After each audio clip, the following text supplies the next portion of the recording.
मैंने इस बिजनेस को किया, उसके पीछे एक और भी कारण है। मैं अपनी शॉप चला रहा था, 17 साल मैंने अपनी शॉप चलाई, और अपनी दुकान के सामान को लेने के लिए मैं सहारनपुर भी जाता था। तो ट्रेन में मैं सफर कर रहा था सहारनपुर जाने के लिए, और मुझे याद नहीं है वो स्टेशन कोई एक स्टेशन था। वहां पर एक मेरी सीट के बिल्कुल सामने कोई आर्मी के रिटायर्ड ऑफिसर रहे होंगे, बढ़िया फर्स्ट क्लास की कैप वैप डाली हुई थी, उन्होंने बड़ी बड़ी मूछें थी, वो मेरे बिल्कुल सामने आके बैठे। उन्होंने मुझे स्माइल किया, मैंने भी उनको स्माइल किया। नाम पूछा, बेटे क्या नाम है आपका? मुझसे एज में काफी ज्यादा थे। उन्होंने पूछा, बेटा क्या नाम है आपका? मैंने बताया, अंकल जी मेरा नाम दीपक है। उन्होंने पूछा, क्या करते हो? मैंने कहा, दुकान, मेरी शॉप है, मैं दुकान चलाता हूं। उन्होंने पूछा, अपनी है या किराए की है? मैंने कहा, किराए की है। साइलेंट हो गए थोड़ी देर, तो उन्होंने कहा कि कितने साल से कर रहे हो? मैंने बताया, इतने साल हो गए। कह रहे, बेटा एक बात पूछूं, बुरा तो नहीं मानोगे? मैंने कहा, पूछिए अंकल जी। कह रहे, अगर भगवान ना करे आप 3 महीने अपनी दुकान में ना जाओ तो क्या आपकी दुकान इनकम देगी?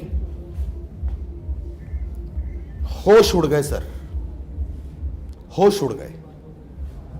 मैंने ये सवाल जिंदगी में अपने आप से कभी नहीं पूछा था, और ये सवाल जिंदगी में कभी किसी ने भी मुझसे नहीं पूछा था। और मैं आपके साथ गारंटी के साथ कह सकता हूं, अगर आप जॉब में हो या अगर आप कोई छोटा मोटा व्यवसाय करते हो, छोटा मोटा कोई भी बिजनेस करते हो, किसी भी प्रोफेशन में हो, आपसे आज तक किसी ने 1 to 1 पर्सनली ये सवाल आज तक किसी ने नहीं किया होगा कि अगर तू 3 महीने अपने काम पे ना जाए तो तेरे घर में पैसे आएंगे या नहीं आएंगे। क्या ये सवाल हमसे किया गया कभी? मुझसे भी नहीं किया गया था सर, लेकिन इस सवाल ने मेरे रोंगटे खड़े कर दिए। आप में से कितने लोग हैं जो जॉब में हैं, जो सरकारी जॉब में ना हो, प्राइवेट जॉब में हैं? आप प्राइवेट जॉब में हैं? प्राइवेट जॉब में हैं? अगर आप 3 महीने अपनी जॉब में नहीं जाएंगे, चौथे महीने आपको पैसे आएंगे या नहीं आएंगे? आपको? और कोई जो प्राइवेट जॉब में हो? आप प्राइवेट जॉब में हैं? अगर 3 महीने आप अपनी जॉब में ना जाएं तो क्या चौथे महीने आपके घर में पैसे आएंगे? थोड़ा जोर से बोलिए सर, सबको सुनना चाहिए। नहीं आएंगे। आपको आएंगे? नहीं सर। आपको आएंगे? आपको आएंगे? आपको आएंगे? आपको आएंगे? आपको आएंगे? 3 महीने अगर आप अपनी जॉब पे ना जाएं तो क्या चौथे महीने आपके घर में पैसे आएंगे? जवाब क्या है सर आपका? जवाब क्या है सर आपका? अब मुझे बताना कि आप में से कितने लोग ऐसे हैं जो भगवान जी के साथ ये बॉन्ड साइन करके आए हैं कि मैं फिजिकली हमेशा बिल्कुल फिट रहने वाला हूं।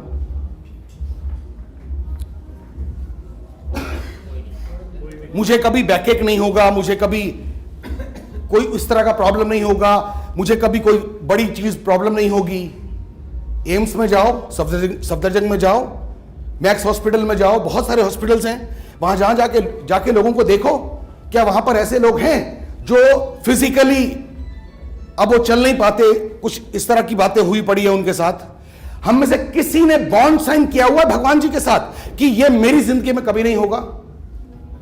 किया हुआ है? आवाज चाहिए मुझे। हमें मालूम है कि भगवान के साथ मेरा बॉन्ड साइन नहीं है। हमें यह मालूम है कि हम 3 महीने अगर अपनी जॉब पे नहीं जाएंगे तो हमारे घर में पैसे आने बंद हो जाएंगे। क्या तीसरे महीने के बाद चौथे महीने की शुरुआत में आपको खाना चाहिए होगा, नहीं चाहिए होगा? आपको बिजली बिल भरना पड़ेगा या नहीं भरना पड़ेगा? आपको पानी का बिल भरना पड़ेगा या नहीं भरना पड़ेगा? मेट्रो का कार्ड का पैसा आपका लगेगा या नहीं लगेगा? बस का पैसा लगेगा या नहीं लगेगा? आपके बच्चे का फीस लगेगा या नहीं लगेगा? आपके पेरेंट्स की दवाई के पैसे लगेंगे या नहीं लगेंगे? लगेंगे? आंसर तो करो यार। लगेंगे। अगर इतना सब कुछ हमें मालूम है तो हम कब तक कबूतर की तरह अपनी आंखें बंद करके बैठ जाएं यार? आपको मालूम है कबूतर क्या करता है? कबूतर बिल्ली को देखता है ना तो अपनी आंखें बंद कर लेता है। मालूम है आपको ये बात? कबूतर बिल्ली को देखता है तो वो अपनी आंखें बंद कर लेता है। वो सोचता है कि अगर मैं अपनी आंखें बंद कर लूंगा, यानी अब बिल्ली नहीं है, अंधेरा हो गया, बिल्ली नहीं है, तो क्या वो बिल्ली उस कबूतर को खाएगी या छोड़ देगी? किस बेचारे ने आंखें बंद की हुई हैं, मुझे इसको नहीं खाना चाहिए, क्या वो बिल्ली ऐसा करेगी? बिल्ली क्या करेगी? बिल्ली झपट्टा मारेगी कबूतर को। उसी तरह सर मैं आपको कहना चाहता हूं, उसी तरह मैं कहना चाहता हूं, कुछ नहीं मालूम कि बिल्ली हम पे झपट्टा मारने कब आ जाए, कब आ जाए। बिल्ली हम पे झपट्टा मारने कब आ जाए।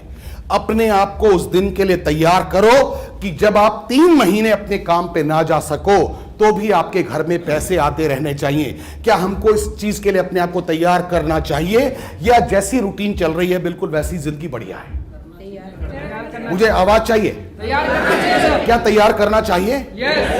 अगर मैं नेस्विस के बिजनेस से अलग हट के बात करूं तो हमारे पास क्या कोई ऐसे रास्ते हैं कि हम चाहे काम पे ना जाएं लेकिन हमारे घर में लगातार कोई पैसिव इनकम लगातार आती रहेगी? क्या हम में से ऐसा कोई है जिसने कोई 10-12 बढ़िया बढ़िया गाने गा दिए हैं और वो गाने धड़ाधड़ बिक रहे हैं और उनके घर में रॉयल्टी आएगी? या आपके घर में कोई बहुत बड़ा किराया आ रहा है?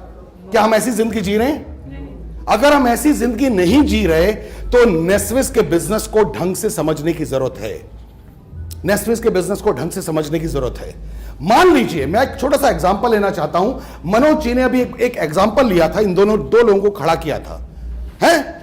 मैं फिर चाहता हूं कि मैं आप में से 2 लोगों को स्टेज पे देखना चाहता हूं, कोई भी 2 लोग, एक इंसान यहां से, एक इंसान यहां से। आ जाओ, यहां से कोई आना चाहता है? आ जाओ, आ जाओ। मान लो मैं इस बिजनेस में जुड़ गया और ये मेरा लेफ्ट हैंड है और ये मेरी राइट हैंड है, ठीक है? मैंने इन 2 लोगों को अपने साथ बिजनेस में शामिल कर लिया। ये 2 लोग मेरे साथ मेरे बिजनेस में आ गए।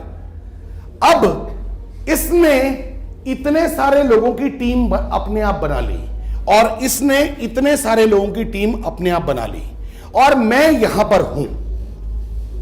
अब अचानक मान लेते हैं कि मेरी दोनों टांगे कट गई, अब मैं घर से निकल नहीं सकता। लेकिन इसने जो इतने सारे लोग जोड़े हैं, इनमें से कोई ना कोई आगे काम कर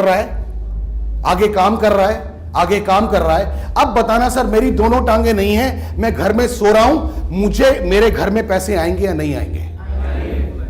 सोच समझ के जवाब दो। आएंगे या नहीं आएंगे? आएंगे या नहीं आएंगे? सोच समझ के जवाब दो। आएंगे या नहीं आएंगे? एक बार फिर सोच के जवाब दो। आएंगे या नहीं आएंगे? अब आप में से जितने लोग प्राइवेट जॉब में हैं, मैं चाहता हूं एक बार खड़े हो जाएं। जो लोग प्राइवेट जॉब में हैं, एक बार खड़े हो जाएं। सर, धरती माता की कसम खा के बोलना, धरती माता की कसम खा के बोलना, अगर मेरी पोजीशन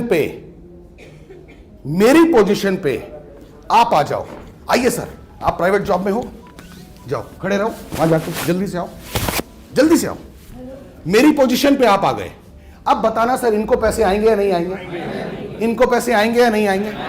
आएंगे या नहीं आएंगे? इनको पैसे आएंगे या नहीं आएंगे? आएंगे या नहीं आएंगे? लेकिन अगर ये अपनी जॉब में ही रहते, ये जो इतने सारे लोग हैं जो अपनी जॉब में हैं, आपके साथ इस तरह की कोई टीम नहीं है, अब आप बताना सर, आपके घर में पैसे आएंगे या नहीं आएंगे? अगर आपके पास ऐसी कोई टीम नहीं है तो क्या आपके घर में पैसे आएंगे या नहीं आएंगे? आर यू श्योर कि नहीं आएंगे? इतनी बातें इस बिजनेस को समझाने के लिए काफी हैं या नहीं है? काफी है या नहीं है? मैं चाहता हूं इन लोगों के लिए, तीनों लोगों के लिए तालियां हो जाती है। सर अदरवाइज मत लेना। आज मैं सुबह आ रहा था, मैं और मनोज ठाकुर जी एक ही गाड़ी में आ रहे थे, तो मनोज ठाकुर जी ने मुझे एक, मैं नाम नहीं लूंगा क्योंकि उन्होंने जस्ट 2 हफ्ते पहले हमारे साथ बिजनेस स्टार्ट किया। मनोज ठाकुर जी ने उनके बारे में मुझे कुछ बात बताई। मैं नाम नहीं ले रहा तो आराम से मैं बात कर सकता हूं, है ना? उनकी एज 50+ है आज, और क्योंकि उनके माँ बाप थोड़े से अब बूढ़े हैं, उनके पेरेंट्स अब थोड़े से बूढ़े हैं, तो उनको अपने पेरेंट्स को बार बार हॉस्पिटल चेकअप के लिए लेके जाना पड़ता था। अब जब पेरेंट्स को आप चेकअप के लिए लेके जाओगे तो अपने ऑफिस में मौजूद तो रह नहीं सकते, आपका डुप्लीकेट तो है नहीं वहां पे, तो आपको अपने ऑफिस से छुट्टी भी लेनी पड़ेगी। या तो वो माँ बाप को देखे या वो अपने ऑफिस को देखे, दोनों जगह एक आदमी नहीं हो सकता। अब उन्होंने प्रेफरेंस दिया कि मुझे अपने मम्मी डैडी को हॉस्पिटल रेगुलर चेकअप के लिए ले जाना है। तो जिस जगह पे वो जॉब करते थे वहां पर किसी तरीके से बहाने बनाकर उन्होंने उनको जॉब से निकाल दिया। अब एक आदमी जिसको 55 साल की एज में जॉब से लात मार के बाहर निकाल दिया जाए, उसका दिमागी हालत कैसा होगा, इसका अंदाजा आप लगा सकते हो। लगा सकते हो? और ये जो 45 से 55 की एज होती है ना सर, ये बड़ी खतरनाक होती है। इस एज को समझने की जरूरत है। इस एज में आपके पेरेंट्स बुजुर्ग हो रहे होते हैं और आपके बच्चे बड़े हो रहे होते हैं, राइट? और जहां पर आप सैलरी पे जॉब कर रहे होते हैं, आपकी सैलरी थोड़ी ठीक ठाक हो चुकी होती है, क्योंकि आपको जॉब का लगभग 20-22 साल का एक्सपीरियंस हो चुका होता है, आपके पेरेंट्स बुजुर्ग हो रहे हैं, आपके बच्चे जवान हो रहे हैं, वो अपने करियर की तलाश में हैं, उनको अच्छा करियर बनाना है, वहां भी आपको ध्यान देना है, अपने बूढ़े पेरेंट्स के ऊपर भी ध्यान देना है, और अपनी जॉब के ऊपर भी ध्यान देना है। जब आपका ध्यान आपकी जॉब से थोड़ा सा भी हिलता है, तो जिसके लिए आप जॉब कर रहे हो, क्या वो इस बात को सहन कर लेगा? आपके बॉस को आपके पेरेंट्स से प्यार मोहब्बत होगा क्या? आपके बॉस को आपके बच्चों से प्यार मोहब्बत होगा क्या? आपका बॉस आपके बच्चों के करियर के लिए फिक्रमंद होगा क्या? कौन होगा फिक्रमंद? आप। और इस समय जब आपके ऊपर रिस्पॉन्सिबिलिटी सबसे ज्यादा होती है, उस समय आपको कुछ फ्री टाइम चाहिए, अपने पेरेंट्स के लिए भी और अपने बच्चों के लिए भी। और जहां पर आप जॉब कर रहे होते हो, वहां पर फ्री टाइम का कोई मतलब ही नहीं है। और उस जगह प्लानिंग होती है कि अब आपको जॉब से कैसे निकाला जाए। अगर इन चीजों से बचना है तो नस्विज आपके लिए है, और अगर इन चीजों के साथ अपनी जिंदगी बितानी है तो